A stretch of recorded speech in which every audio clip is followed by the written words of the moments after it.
हिंदू धर्म में यूं तो कई ऐसे खलनायक हुए हैं जिनके कारण धरती त्रस्त रही है, लेकिन हमने इतिहास के महत्वपूर्ण पड़ाव के कुछ ऐसे खलनायक चुने हैं जिनकी चर्चा आज भी होती है। हिरण्याक्ष हिरण्याक्ष भयंकर दैत्य था। वो तीनों लोकों पर अपना अधिकार चाहता था। हिरण्याक्ष का दक्षिण भारत पर राज था।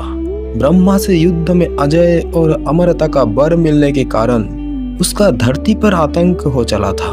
हिरण्याक्ष भगवान बराह रूपी विष्णु के पीछे लग गया था और वह उनकी धरती निर्माण की कायर की खिल्ली उड़ाकर उनको युद्ध के लिए ललकारता था। बराह भगवान ने जब रसातल से बाहर निकलकर धरती को समुद्र के ऊपर स्थापित कर दिया, तब उनका ध्यान हिरण्याक्ष पर गया। आदि बराह के साथ भी महाप्रबल बराह सेना थी। उन्होंने अपनी सेना को लेकर हिरण्याक्ष के क्षेत्र पर चढ़ाई कर दी और विंध्यगिरि के पाद प्रसूद जल समुद्र को पार कर उन्होंने हिरण्याक्ष के नगर को घेर लिया। संगम नेर में महासंग्राम हुआ और अंततः हिरण्याक्ष का अंत हुआ।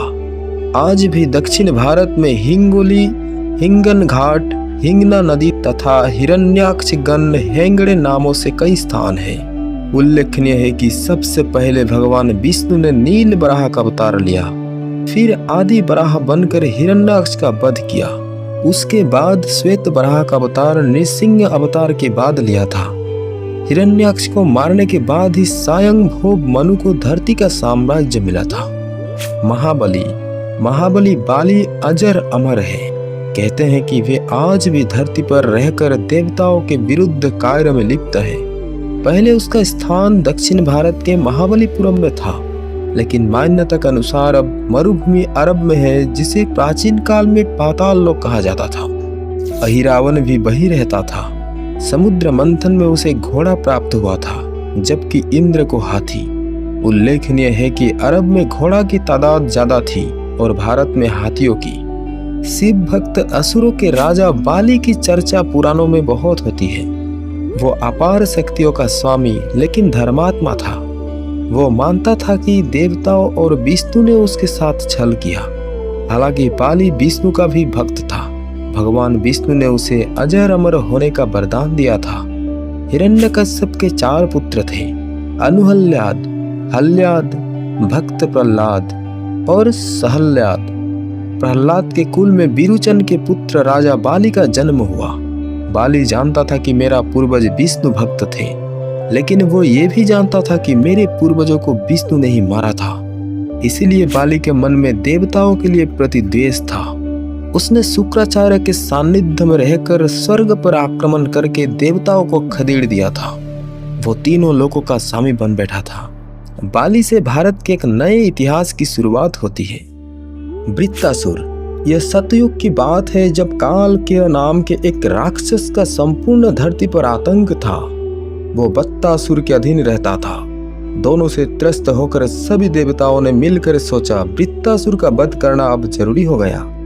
इस वृत्तासुर के वध के लिए ही दधीचि ऋषि की हड्डियों से एक हथियार बनाया, जिसका नाम वज्र था। वृत्तासुर एक शक्तिशाली असुर था, जिसने आयरों के नगरों पर कई बार आक्रमण करके उनकी नाक में दम कर रखा था। अंत में इंद्र ने मोर्चा संभाला और उससे उनका घोर युद्ध हुआ, जिसमें वृत्तासुर का वध हुआ। इंद्र के इस वीरतापूर्ण कार्य के कारण चारों ओर उनकी जय जयकार और प्रशंसा होने लगी थी। शोधकर्ता मानते हैं कि वृत्तासुर का मूल नाम वृत्त ही था, जो संभवतः असीरिया का अधिपति था। पारसियों की अवेस्ता में भी उनका उल्लेख मिलता है। वृत्त ने आयरों पर आक्रमण किया था तथा उन्हें पराजित करने के लिए उसने आदिविसुर नामक देवी की उपासना की थी। इंद्र और वृत्तासुर के इस युद्ध का भी संस्कृतियों और सभ्यताओं पर गहरा असर पड़ा था। तभी तो होमर के इलियड के ट्राय युद्ध और यूनान के जियस और अपोलो नामक देवताओं की कथाएं इससे मिलती जुलती है। इससे पता चलता है कि तत्कालीन विश्व पर इंद्र वृत्त युद्ध का कितना व्यापक प्रभाव पड़ा था। रावण एक कुशल राजनीतिज्ञ, सेनापति और वास्तुकला का मर्मज्ञ होने के साथ साथ ब्रह्मज्ञानी तथा बहुविद्याओं का जानकार था। उसे मायावी इसीलिए कहा जाता था कि वो इंद्रजाल, तंत्र, सम्मोहन और तरह तरह के जादू जानता था। उसके पास एक ऐसा विमान था जो अन्य किसी के पास नहीं था। इस सभी के कारण सभी उससे भयभीत रहते थे। एक मान्यता अनुसार असुरराज विष्णु के पार्षद जय और विजय ने ही रावण और कुंभकर्ण के रूप में फिर से जन्म लेकर धरती पर अपना साम्राज्य स्थापित किया। रावण ने राक्षस संस्कृति की नींव रखी थी। रावण ने कुबेर से लंका और उनका विमान छीना। रावण ने राम की सीता का हरण किया और अभिमानी रावण ने शिव का अपमान किया था। विद्वान होने के बावजूद रावण क्रूर, अभिमानी, दंभी और अत्याचारी था। हालांकि राम या रावण के काल में और भी बहुत सारे खलनायक थे, लेकिन रावण उन सभी में अग्र था। जरासंध भगवान कृष्ण के मामा थे कंस। वो अपने पिता अग्रसेन को राजपद से हटाकर स्वयं राजा बन बैठा था। कंस बेहद ही क्रूर था। उसमें असुरों, दानवों और राक्षसों जैसी प्रवृत्ति थी। कंस अपने पूर्व जन्म में कालनेमी नामक असुर था, जिसे भगवान विष्णु ने मारा था। कंस का ससुर मगध का सम्राट जरासंध था। महाभारत काल के सबसे बड़े खलनायक में से किसी एक को तय करना मुश्किल है। कंस से बड़ा खलनायक जरासंध था। कंस तो भगवान श्री कृष्ण को मारने के चक्कर में ही मारा गया। भगवान श्री कृष्ण को सबसे ज्यादा यदि किसी ने परेशान किया तो वो था जरासंध।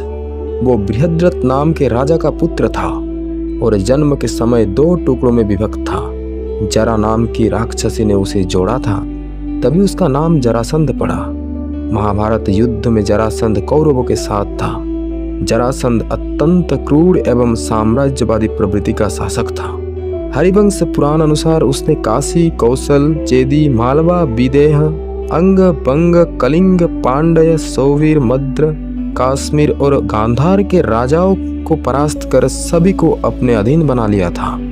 इसी कारण पुराणों में जरासंध की बहुत चर्चा मिलती है। जरासंध का मित्र था काल यवन। जरासंध के कई साथी राजा थे। कामरूप का राजा दंतबक, चेदिराज, शिशुपाल, कलिंगपति पौंड्र, भीष्मक पुत्र रोकमी, काद आयुष्मान तथा अंग, बंग कौशल, दशारण्य, भद्र, त्रिगर्त आदि के राजा थे। उनके अतिरिक्त शैलराज, पवन देश के राजा भागदत्त, सुबीर राज गांधार का राजा सुबल, नग्नजित का मीर का राजा गोवर्ध, दरद देश का राजा आदि। भीम ने जरासंध के शरीर को 2 हिस्सों में विभक्त कर उसका वध कर दिया था। चलिए फिर मिलते हैं नया कुछ लेकर। तब तक के लिए नमस्कार।